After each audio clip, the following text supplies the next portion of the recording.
Om Swastiastu. Nama saya Ida Bagus Eka Putra Andika, nomor absen 16, kelas IPS 3. Saya akan menjelaskan, mempresentasikan apa itu wayang, akulturasi budayaan, dan seni bangunan. Wayang telah ada sejak zaman praksara sebagai bentuk upacara pemujaan kepada arwah nenek moyang. Cerita wayang biasanya diambil dari kisah Ramayana atau Mahabharata. Akulturasi kebudayaan. Akulturasi kebudayaan adalah proses percampuran dua atau lebih kebudayaan yang gunanya saling memengaruhi. Yang ketiga yaitu seni bangunan. Seni bangunan berfungsi sebagai tempat hunian atau tempat pemujaan. Masuknya Hindu-Buddha bisa mendorong masyarakat Indonesia untuk mengembangkan keterampilan tersebut, contohnya dengan bisa membuat candi, stupa, dan keraton. Baik, segitu saja presentasi dari saya. Terima kasih. Om Santi Santi Santi Om. Ya, perkenalkan nama saya Dayu Badrawati Chandra Laksmi, nomor absen 11. Saya di sini akan menjelaskan tentang candi. Candi berasal dari kata candika yang mengarah pada salah satu nama dewi, yaitu Dewi Durga. Karena sering dikaitkan dengan kematian dan dijadikan sebagai tempat memuliakan para raja yang telah meninggal. Peripih pada candi digunakan sebagai tempat zat-zat regawi yang berupa potongan kuku dan potongan rambut. Ukiran dan pahatan pada candi menggambarkan keindahan sebagai tempat persinggahan sementara para dewa. Sekian penjelasan dari saya tentang candi. Om Santi Santi Santi. Om Swastiastu. Perkenalkan, nama saya Putri Hudayana Tunggawardani, absen saya 35. Jadi di sini saya akan membahas tentang stupa, keraton, seni rupa, dan ukir. Stupa. Stupa merupakan bangunan terdapat pada candi-candi bercorak Buddha. Stupa menjadi ciri khas bangunan suci umat Buddha. Dalam kepercayaan agama Buddha, stupa melambangkan nirwana. Stupa berasal dari bahasa Sanskerta yang secara harfiah berarti tumpukan atau gundukan. Keraton. Keraton berasal dari kata keratuan yang artinya tempat kediaman ratu atau raja. Dengan demikian, keraton atau istana merupakan tempat tinggal raja dan keluarganya. Selain itu, keraton digunakan sebagai pusat pemerintahan dan budaya sehingga dipandang sebagai lambang kekuasaan raja. Seni rupa dan ukir. Di Indonesia, seni rupa sudah dikenal sejak lama, yaitu sekitar 1450 sebelum Masehi. Pada saat itu, bahan yang dipakai sebagai media ukir adalah tanah liat, pelepah daun, kayu, batu, atau tulang, dan bahan lainnya yang saat itu mudah ditemui dan mudah dipahat.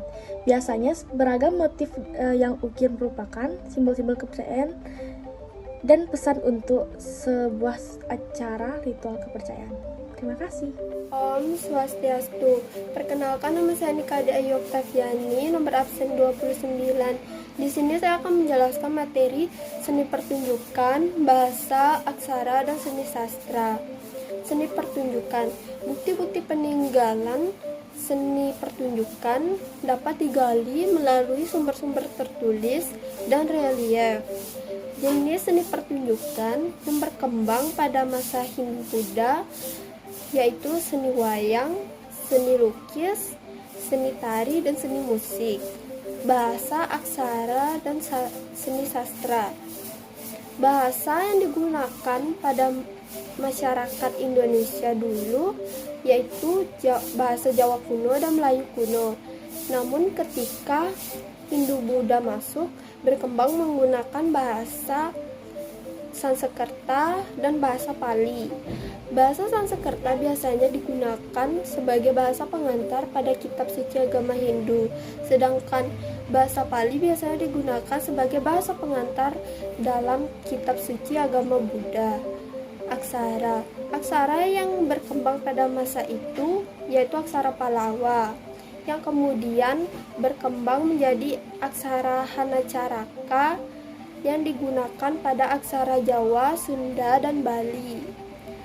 Penggunaan aksara dan bahasa ini mendorong seni sastra yang ada di Indonesia yang mendapatkan pengaruh kuat dari epos India, yaitu epos Mahabharata dan epos Ramayana. Kemudian kedua epos itu digubah berdasarkan muatan lokal sehingga menjadi cerita yang menarik. Sekian penjelasan dari saya. Om Santi Santi Santi. Om Swastiastu. Perkenalkan semua, nama saya Ningba Radharani, nomor absen 32 dari kelas 10 PS3. Hari ini saya akan menjelaskan mengenai sistem kepercayaan. Sejak masuknya budaya India ke Indonesia, masyarakat Indonesia mulai mengenal dan menganut agama Hindu-Buddha. Agama ini memiliki sistem kepercayaan yang terus berlanjut. Yang pertama itu adalah penghormatan kepada cikal bakal suatu kelompok melalui prosesi ritual. Yang kedua, kepercayaan terhadap benda magis. Yang ketiga, eksistensi pemimpin agama. Agama Hindu-Buddha berbaur dengan kepercayaan lokal yang sudah ada sehingga menimbulkan sinkretisme dan akulturasi budaya. Sinkretisme artinya adalah perpaduan budaya berbeda demi mencapai kedamaian, keserasian, dan keselarasan. Sedangkan akulturasi budaya adalah perpaduan antara budaya satu dengan budaya lainnya yang menghasilkan budaya baru namun tidak menghilangkan nilai-nilai dari budaya lama. Baik, sekian penjelasan dari saya. Om Santi Santi Santi Om. Om Swastiastu. Perkenalkan, nama saya Nika Muhammad kali ini nomor absen 21. Sistem pemerintahan pada zaman praksara dipimpin oleh kepala suku yang memiliki kekuasaan terkuat dan pilihan masyarakat. Namun, setelah masuknya ke budaya Hindu-Buddha di Indonesia, kepala suku tergantung oleh raja yang memiliki kekuasaan yang dapat diwujudkan secara turun-temurun. Yang ketujuh, ada sistem sosial kemasyarakatan. Sistem sosial kemasyarakatan dapat dibagi menjadi 4 bagian. Yang pertama, ada Brahmana. Brahmana terdiri atas pendidik agama dan penasehat raja. Yang kedua, ada Ksatria, yaitu penata, penyelenggara, dan pembela kerajaan. Yang ketiga, ada Waisya, terdiri atas pedagang, nelayan, pelaku seni, dan pengrajin. Yang terakhir, yang keempat, yaitu ada Shudra, yaitu terdiri atas buruh, budak, dan pembantu. Om Santi Santi Santi Om. Swastiastu. Perkenalkan, nama saya Iwanava Meswara, nomor absen 7 dari kelas 10 IPS 3. Kali ini saya akan mempresentasikan mengenai subbab 8 dan subbab 9. Yang pertama, subbab 8 mengenai pendidikan. Pada masa Hindu-Buddha, kerajaan juga berkedudukan sebagai pusat perkembangan kebudayaan dan pendidikan keagamaan. Sejak masuknya pengaruh agama Hindu-Buddha di Nusantara, masyarakat Nusantara mulai mengenal sistem pendidikan berasrama.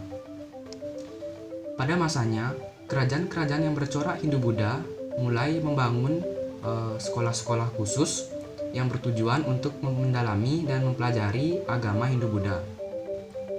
Sekolah ini dinamakan dengan pasraman.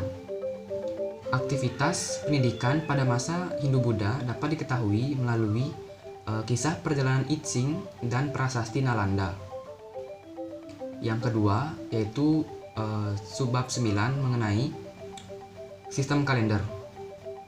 Sejak masuknya pengaruh agama dan kepercayaan Hindu-Buddha di Indonesia menyebabkan masyarakat Indonesia mulai mengenal sistem penanggalan, yaitu penanggalan tahun Saka.